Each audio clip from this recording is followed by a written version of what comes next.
and Fred Brown has joined us. Hi guys. Gosh, Hey, I'm sorry I'm a howdy, little bit Fred. late. I had a lot to put together. I'm not quite done yet, but we'll go through it. How does that sound? Okay. Sounds great. Now I'm hoping you're going to be talking about the Johnson and Johnson vaccine, right? Is there, you can talk about that? I can talk a little bit about that, actually, if you want me to. Yeah, let's start with that because it just got yesterday or today. I can't remember. I know it was really recent. Yeah, so I was I joined in on the FDA discussion with Verbeck, which of course one of our University of Michigan professors actually chairs, and so we went through that all on Friday, and I have some snapshots from that discussion as well as some thoughts, and I think it'll take pretty much all the time we got, and maybe a little bit more because it's sort of an exciting time.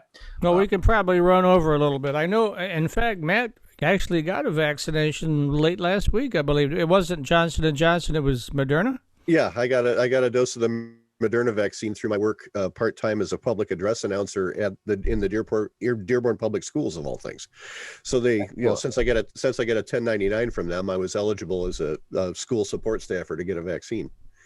And I jumped at the chance, as you should, as everybody should. And I'm glad they are vaccinating, but with preference, all of the people who are affiliated with schools. That's really important, and that's some of the things that we recommended to Governor Whitmer, and it sounds like she's going through with that, which is great, because we keep saying, let's send all the kids back to school, and then we have all the people who are actually teaching the children and feeding the children and busing the children at risk. And so we have to I'm glad we requested that they escalate and elevate the people who are affiliated with schools so that we could bring the kids back safely, or even more safely than we can without that. So great. I'm glad that went through. I talked to them about that about 2-3 weeks ago. And so it takes time. The other thing we got going with the White House Presidential Task Force on Friday night was we got an agreement to increase the vaccination support by $160 billion. That's really important. So we have that $1.9 trillion deal going through, but we don't have that much going to actually fighting the vaccine. And so we were a little bit upset saying, hey, you only got $50 billion to test everybody. And that's basically one PCR test per person in a year. Are you guys kidding me? Are you guys serious about testing or not? And they said, oh, we better get more serious about testing. And then they said, now how about the vaccination? You got $20 billion of vaccinations. That's your only chance of ever getting rid of this damn thing. Are you going to start working on vaccination? Yeah, let's increase that budget a little bit. So we got that in, thank goodness. And so I think you'll see a lot, especially now that we got J&J approved. I think you're going to see a lot more getting out, which is so important. I appreciate we have to help all the people who've been set behind, with the COVID virus. But first we got to beat this thing, and then we can start to rebuild the economy. If we're rebuilding the economy as it continues to attack us, it's not going to get very far. So that was our point, and task force brought it up, and we were successful in getting them to agree that they would redistribute some of the funds, which is really good. So yes. We had a big meeting. We had a big week last week, so that was exciting. And I wanted to talk a little bit about where we are first before we talk about the Johnson & Johnson vaccine. I'll go into Johnson & Johnson probably more detail than you guys want to see, but I'll talk a little bit about seroprevalence. And you can see this is how much the virus has currently infected us. And right now, the dark purple is 25%. So you can see Wisconsin, Ohio, we're surrounded by 25%ers. Michigan's a little bit better than that, which is good. Some states, interestingly, South and North Dakota, who decided not really to participate in the seropositivity test. Which is interesting. I saw the one of the, I can't remember if it was North or South Dakota, that the lady governor was at the Trump thing going on down in Florida, saying that Fauci got everything all wrong. So yeah. Well, I'd like to know where she got her PhD from, or her MD degree, because right now they have more deaths. South Dakota is dead last when it comes to number of deaths. That's per capita. That's what you want to look at. And her behavior. Undoubtedly, we're talking about hundreds of scientifically peer-reviewed articles pointing out that her opening up the big motorcycle rally in South Dakota caused the whole Midwest to go on fire within 2 weeks. So the fact that she's up there talking about that is completely irresponsible. And the more we get this under control, the faster we get this under control, the more states like South Dakota can successfully open up. But as far as I was concerned, that opening was that her policies have really killed a lot of people, not just in her states, but in surrounding states. And so, if she really wants to have a good look at the data, I'm happy to talk to her people about that data. I did help South Dakota at one point with some of their work. They are completely paper-based. So they, are behind in the way they actually work in trying to control this disease. And they have, numerous RFPs out. To their credit, they have a lot of very responsible people in their Health and Human Services division who are trying to improve the situation. But the governor herself is a real detriment to the health and safety of people in this country as a whole. And it really makes me unhappy to hear that people are rebroadcasting really very detrimental and incorrect information about the situation in South Dakota, because her policies killed a lot of people in surrounding states, and that people should know about that. Okay. So at any rate, they decided not to participate in the seropositivity study because their numbers are probably also off the charts, frankly, on a per capita basis. But you can see generally, we're only at about 20 to 25% seropositivity in the United States. So if we're hoping that they're just letting things open up without a vaccine, or and before we have this thing in control, is somehow going to control the virus, we are sadly mistaken. This is through the end of December of 2020, and you can see just how short we fall of coming to seropositivity that's actually going to protect us. Generally, when you're seropositive and you've had the disease before, we think you've got immune neutralizing antibodies in place for about you're about 50% protected for about 8 months. So if you have COVID and you want to go get a vaccine, what you do is you wait 3 months and then you get the vaccine. Because otherwise, what will happen is you'll get the vaccine and you've got all these antibodies who are protecting yourself against all those spike proteins that are coming in to try to vaccinate you, and it'll actually hurt the vaccine's effectiveness. And you will be somewhat protected during that 3-month period of wait. So that's our suggestion right now, is to, if you are seropositive and recently infected, wait a little while before about a 3-month period to let your body calm down a little bit, so that when you get the vaccine, you're not trying to fight it. So that isn't a good situation. But so this is where we are right now, and you can see that without our vaccines, we'd be in real trouble. The thing that we're worried about are these variants, and you can get a sense of where the variants are and what we're worried about. We're worried about the B117 virus because it actually spreads more rapidly than the traditional virus by about 70%. And the reason it does it is because it actually causes you to become sick, become transmittable after day 2 and in day 2 rather than waiting until day 5, which the average virus does, the old variant does. And it also gives you more viral shed, and that viral shed that you do shed is actually more infective. It's about 85% more attached. It has greater attachment affinity to your ACE2 receptors than the what they call the G strain of the virus, which is the most prevalent one we've got of the Wuhan virus. You can see where the concentrations are, and they've colored the whole state of Michigan in, which is a little bit misleading. The truth is, Ionia County is where we have the vast majority. We got 90, where we're off the charts in Ionia County. Is that because of the prison that's there? Yeah. Okay. Almost everyone. Sadly, over half the prison population is infected with the virus. Wow. Yeah, I'd heard that. I wasn't sure if it was true. Yeah. So so it shouldn't be the whole state. It should be a big red spot in the middle of the state that's really a problem.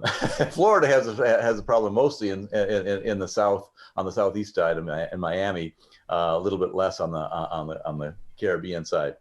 And California, you can see, also got a high rate. But the fact that we're so dark is a little bit upsetting, and that's because we were doing quite a bit of travel. The athletic teams, the University of Michigan, the automotive companies also were traveling quite a bit, and those brought some of that variant in.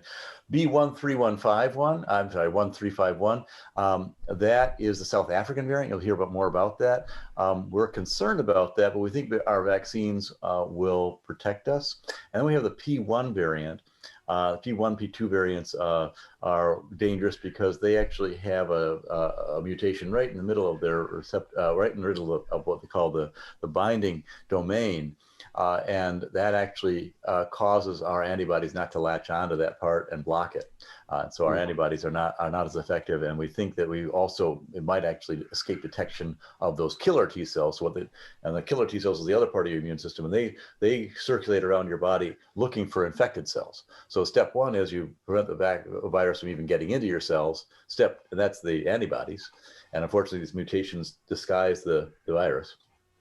And so that our antibodies can't detect them. And then the second thing that happens is they come in, they infect your cells, and the cells become infected and start to spread virus around. You want to kill those cells off. And so that's what our T cells do, our B cells do. It remembers we've got a bad cell there, let's take it out. And so and those two are protections, and our worry is that our vaccines, it'll escape those protections of the vaccines that build up those capabilities in our immune system. So that's where we are right now. And there is a new variant in New York that we're watching quite carefully. And there are two variants. One is a variant that actually has the same issue that we have with the P1 virus, which actually is a mutation right in the binding domain, and could escape the vaccine. That's about 5% of all the variant that we're concerned about. And overall, right now, is about 9%. 9% of the new people in New York have this particular variant. 50% of the variant does not have this mutation. 50% of the variant does have this mutation, and so we're worried about this 5% group that's slowly going to roll out of New York across the country, unless we can stop it. And the way we can stop it best is by just stopping the reproduction rate generally of the vaccine, with the vaccine. So that's what we're trying to do. And here is what the B117 trajectory looks like in the United States, and you can get a sense of why it goes so fast, right? It just is so infective and goes so fast that once it hits a certain level, it just takes off on you, and that exponential growth is what we're concerned about. And we're worried that by kind of March 15th, this will be the prevalent virus in most of the large urban areas of the United States, certainly California, Florida, probably Michigan. And so what they did, CDC actually hired out Dr. Galloway, who's one of the greatest, one of the great modelers. And my numbers are looking similar to this, but he went out further. So I wanted to show you what this looked like. I went out till April, he went out to May. And basically, without a vaccine, and you consider a reproductive rate of 1.5 times greater, you can see what happens, right? You can see that little gray blip. That's how much we've got right now of the B117 virus, right? That's found in March, that gray blip. And notice how it becomes almost 50% of all the virus by May, and in fact even by April, so sort of more than half of the virus by that point. And notice what happens is you come right down the slope in March. Right? We're doing really well right now. We are on optimal path. We are hitting all of our numbers for vaccinations. We're right on line to be as good as we projected was possible. So our vaccines are incredibly effective. We're rolling them out at the speed we said we would. And when we did that, you come down that dark purple curve, right? Without a vaccine, we'd also come down that purple curve, but it'd be a little bit less steep. Right now it's steeper. I'll show you that in a second. What happens is, come May, it all just pops right back up again and starts to spread back out like we saw before. We went down in March, and then it slowly went up in May, and we had a couple of outbursts. And by September, October, we really got into trouble again.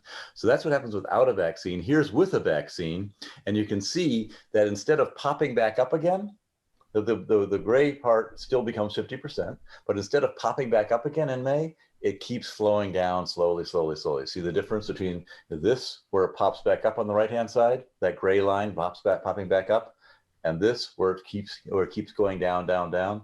That's what we want to see. Because when you try to kill something off like this virus, you really got to kill it completely. And so what people don't understand is that once they get the vaccine, if they don't continue masking and so on, we're going to have enough spread that it's going to keep allowing this virus to mutate and possibly bounce back up again. And that's what we're most concerned about as epidemiologists, is first, whether the vaccine is durable and efficacious. So right now it's efficacious, not sure about durability. And then second, if you don't keep pushing this thing down, it'll come back up and get you.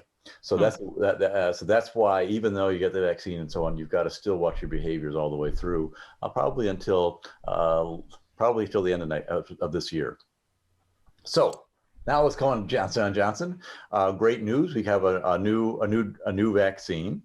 You can see that it's as they said, largest trial to date. So about 40,000 people participated, and it was global. Unlike Pfizer and Moderna, which was mostly U.S. data looking at U.S. materials, we had UK involved, we had South Africa involved, we had Brazil involved, we had United States involved. And so you're going to see a lot more global data, and we actually have data about how it did against the variants, which is what we're most worried about.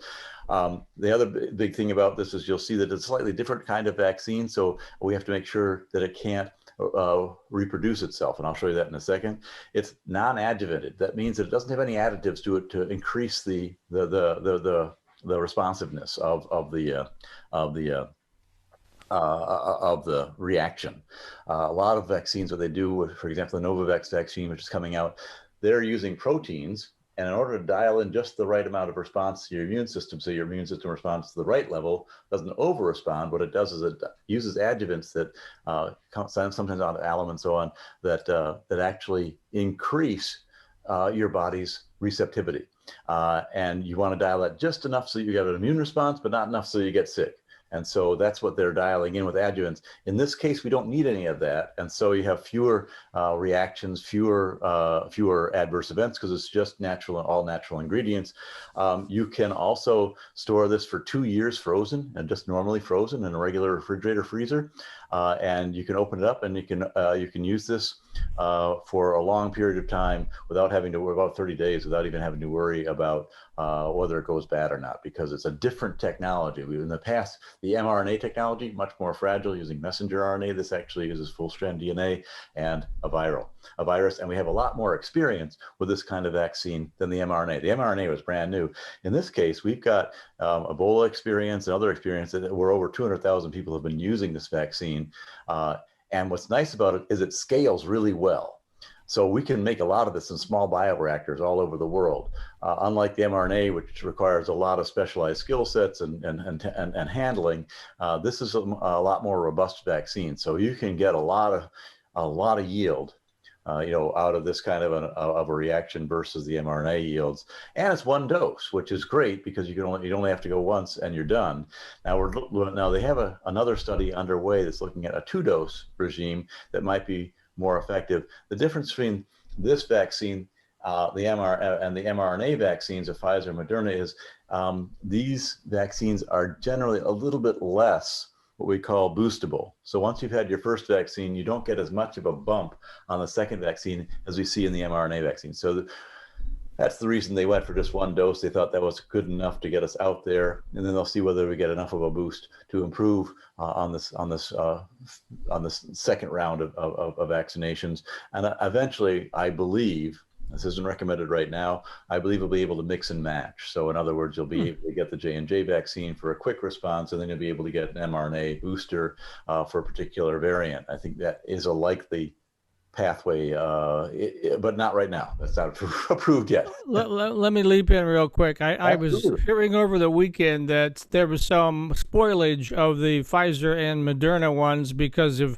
refrigeration issues. And so by you bringing this up, that it was now we can have a normal refrigerator rather than 100 degrees Celsius below zero. Not too many people have that kind of refrigerator, so that's exactly good, right? That's exactly right. We've got ultra cold chain, which is a -70. We've got, cryogenic, which is above 170. I mean, that's even colder. But we got basically the Pfizer is approved for -70 degrees centigrade. They've actually asked for the FDA. They said, we have evidence now that shows that we can survive. Our vaccine does okay at -20. Can you please change the EUA, the emergency use authorization, to allow us to distribute at -20 rather than -70. That'll be a big help, but -20 is still pretty hard, right? I mean, our normal refrigerators are 2 to 8 degrees centigrade. That's what we really want. That's what our infrastructure is built for. We can go through a normal refrigeration process there. With -20, you're still talking about something that's pretty special. So at any rate, we're great news. J&J enters the scene. They're going to have 4 million doses this week. Then they're going to have 0 doses next week as they kind of ramp up. But by the end of the month, they'll have another 16 million doses available. that's going to bring us to a pretty steady rate of about 2 million, the last couple of days, we've done 2.6 million doses a day. So when you start to, that's getting up, that 100 million, we're going to make that pretty easily, I think, unless we have a major issue.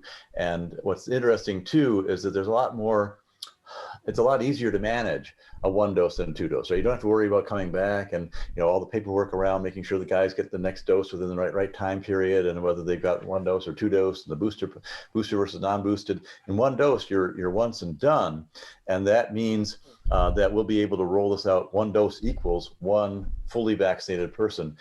Now, the way they did this was they actually looked after 28 days. So you still have to wait the full 28 days before you're going to get fully, up to, fully protected. And that's the same amount of time you'd have to wait for a double dose Pfizer, right? So you have to, so that's sort of interesting. You're having to wait with a single dose for the 28 days to get the full effect, and same thing for Pfizer. And you'll see that I think there's some reasons that you might want to think about Pfizer if you have a choice versus J&J. So this is what the way it's a little bit of a different vaccine in that we're using a vector. What we do is we use an adenovirus vector. That's a common cold vector. We take out the vector genome. We take out the reproductive parts of the virus, right? So it can't reproduce. And then we add in this transgene that is for the spike protein of the coronavirus, and this causes the infection to come in. It injects just the virus still works, right? It injects this new piece into you, but instead of reproducing a cold, it actually reproduces just the spike protein. And it does intercalate with the DNA, but because it can't reproduce, it doesn't move beyond your own cellular DNA. Unlike in the, and I'll show you this in a second, unlike in the mRNA, it stays outside the nucleus, and you simply transcribe in the cytoplasm of the cell, not in the nucleus of the cell, in order to get the spike protein out. So it's a slightly different technology, and as a result of that, we look at slightly different things in terms of safety and efficacy with this virus versus others. And it's hard to that's why you keep saying, "Oh, come on, you can compare the two." Pfizer versus. Well, it's a different technology, and we use different endpoints in different parts of the country and the world at a different stage of the virus's advancement, and so it is actually hard to compare. But I think there's enough suggestive evidence that would indicate which is a slightly better vaccine versus not. So it can't replicate. A cell line grows without any animal components, and this is getting important in Muslim countries where they want to have halal-based virus, which means that it's supposed to be pure of animal from all animal components, and this one is, as are the mRNA vaccines. What's interesting, it also is that it has no adjuvants, no antibiotics, no preservatives, nothing really to get you potentially give you an allergy or give you a response. So if you are highly allergic to polyethylene glycol, and you'd know this if you ever went into and had a colonoscopy, that preparation is largely ethylene glycol. If you have allergic reactions to that, take this one. Don't take the ethylene. Don't take the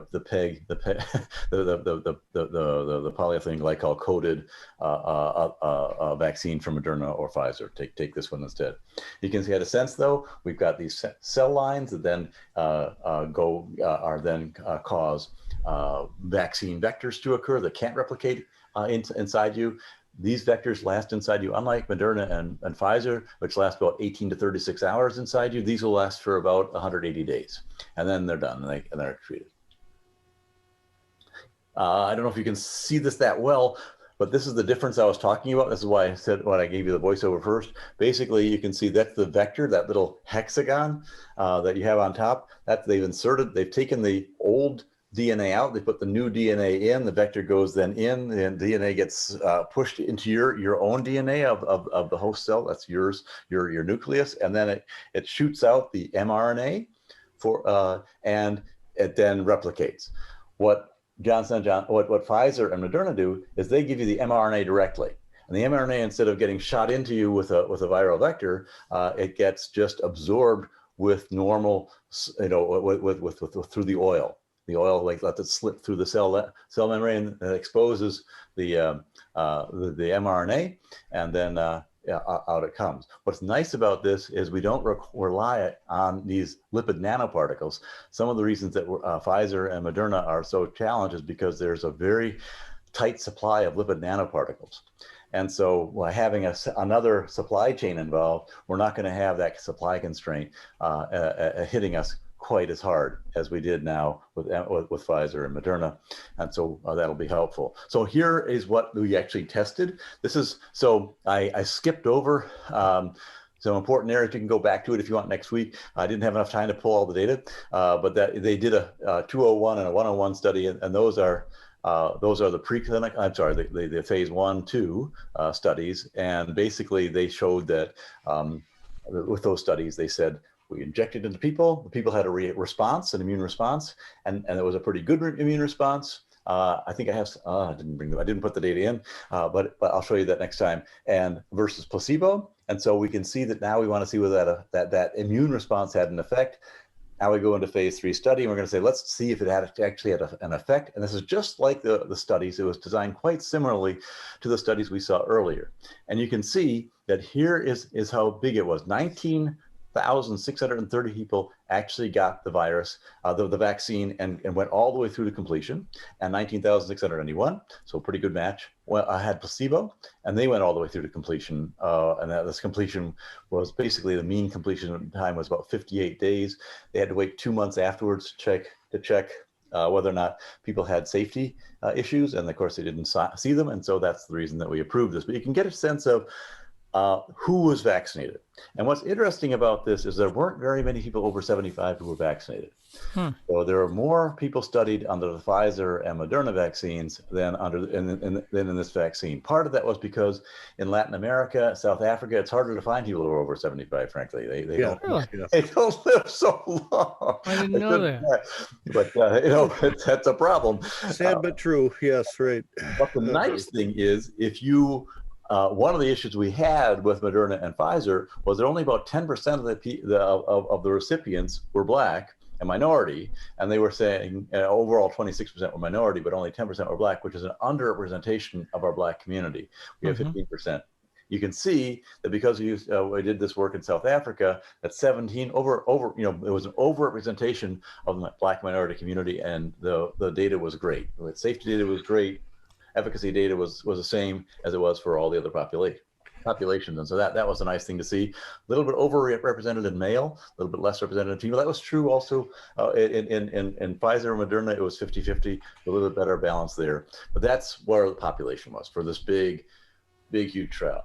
The difference between this trial and AstraZeneca's trial, AstraZeneca has a similar number of people under investigation.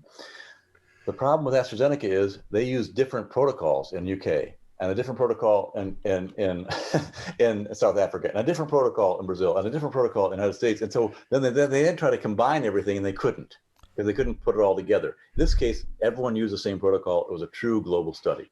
So that makes this one a lot more effective than what I think we'll see from AstraZeneca eventually. Here's what we did. We vaccinated people. 29 days later, we took a blood sample, made sure that we actually had a good take of the vaccine. And what we found was that generally about 70% of the people had a good titer of neutralizing antibodies, but there were about 30% who the vaccine usually didn't take it. And I'll show you that in some of the preclinical work as well. So that it isn't something that necessarily shows up on big antibody titers as much as the Moderna and Pfizer study did. But you can see that basically we then took a safety subset. So we took everybody and we said, okay, well, are you willing to participate in a safety part of this trial? And if they said yes, then we sent them requests to fill in, how are you feeling today, how are you feeling tomorrow, and report in on all their issues. Additionally to that, just like we do with Moderna and Pfizer, people, if they had a bad effect on them, could write in and say, hey, I don't feel good. I didn't like, this and this and this was wrong. And we followed up on all those, and you'll see what happened. Here's what, so there was a little bit of a difference between this trial and Moderna and Pfizer. Moderna and Pfizer were interested in any symptoms that you had. So they were looking at overall efficacy in terms of, do you have any problems at all? And if you did, then you went and got tested. If you were COVID positive, you'd say, aha, you're in a group. Well, and then later they opened that up and unblinded it, and they said, this number of people were vaccinated, this number of people were unvaccinated, therefore, we had this much efficacy, right? You could see in the whole pool who had been vaccinated, who hadn't been after you unblinded it. In this case, Johnson & Johnson was much more interested in moderate to severe prevention. So their endpoints, their primary endpoints, instead of being overall disease, was looking at severe and moderate. Pfizer and Moderna reversed that. They were interested in all disease and then later moderate and severe. So there was a slight difference in the overall piece. One was a secondary endpoint, one was a primary endpoint, but you can get a sense of where these were. And this is what they thought they were trying to prevent. Number one, any severe systemic illnesses. If you've got, a lot of my friends, one of my friends sadly, came down with COVID and now is on dialysis because it killed the kidneys, right? That's a real systemic illness that occurred. Or you've got permanent scarring of the lungs, or you've got myocardial, infection of the myocardium. Those are the things that we don't want to have happen, because those are permanent and they'll kill you. If you have respiratory failure, that shows by your oxygen levels, evidence of shock. If you go into shock, acute renal hepatic, so you have the kidney issues, the liver issues, and the neurological issues. If you went into the ICU, or if you died. Those are the things that we really wanted to monitor, and of course, you don't want those, and that's what happens a lot with COVID and what we're trying to prevent. So that's what our endpoint looked like, and here's what things looked like in terms of the primary efficacy endpoint for just regular disease. And in the case of Moderna and Pfizer, their numbers were at 94%. 95%. These numbers overall are about 66%, 64%, and 76% over. And you can get a sense of, we looked at 14 days, what happened after 14 days. VE is the vaccine efficacy percent. And you can see that of all the people that were, of all the people that were infected, we had, 116 in the adenovirus vaccinated one, and about 348 in the placebo. That's a good separation, right? About you had that's the 2/3 separation, and that continued on at 28 days. It continued to be about 66%. So if you were vaccinated, you had a 1/3 chance of being in that pool. If you were not vaccinated, you had a 2/3 chance of being in that pool. And therefore the efficacy after 14 and 28 days. So we're seeing good separation even after 14 days. All right. Well, we're coming to the end of the segment. Holy cow, that went fast. I can give you a couple more minutes before Dave pulls the plug here. Okay, let me just let's see here. Let's wait. Let's wait. I'm happy to go into one more little issue if you want me to. Which is we can get it done in a couple minutes. Yes, we can. So one of the big issues was what happens if you've got other diseases, and this is important, right? Because a lot of the people who are coming down with COVID and dying have other comorbid conditions, and you can see that the thing that was a little bit worrisome. The numbers weren't so high, so there's some statistical issues, but you can see that onset after 28 days, the vaccine efficacy in that group, in that lower right-hand corner, is 42.3%. So that bears looking into a little bit more. Statistically, it's not, it's still within the confidence interval. You can see the confidence interval between -13 and +71. But it's a little bit lower than we'd like to see in those people who are over 60 and have multiple comorbid conditions. And if you look at a little bit more closely, you can see that those comorbid conditions were especially true about diabetics, and especially true about people with hypertension. So if you're overweight, turns out no big deal. If you've got diabetes, though, you probably want to talk to your doctor about whether they would have a point of view given this about whether you should actually try to go out and reach out for the Pfizer and Moderna vaccine, which didn't show this delta, versus the J&J vaccine that does show this kind of a dip. in the efficacy. So that I think if you've got a comorbid condition of diabetes, you might want to just check with your doctor and check it out. Overall, the efficacy analysis here was good, and this is for severe disease, and you can see that for severe disease, we're after 28 days, you're up at 85% prevention, and we had no deaths at all in people who took the vaccine, and we had the typical kind of death rate for people who did not take the vaccine in the placebo group. So the prevention of serious disease is extremely good, and you probably want to just check with your doctor about these diabetic numbers and keep watching that as we keep rolling things out. There is a difference between the U.S. rates of prevention and efficacy versus the Brazilian and the South African. In South African, in the United States, the best comparator we can use against Pfizer and Moderna is about a 72% overall effectiveness rate versus Moderna and Pfizer, which are at 95%. But Pfizer is at 89% for serious, Moderna is at 100% for serious, J&J is at 85%. All really good compared to not having a vaccine. So if you don't have a choice, get a vaccine if you can at all costs as soon as you can. And I have also heard of people thinking they're being noble for turning down a chance to get the vaccine so someone more quote unquote deserving can get it.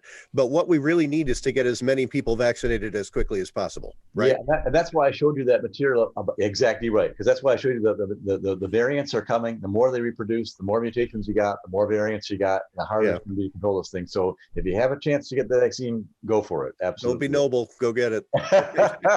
and I think one of the side effects that Matt is discovering is it's growing his red hair back as well, right? Hey, right. Excellent. I'm glad to hear it. Looking good.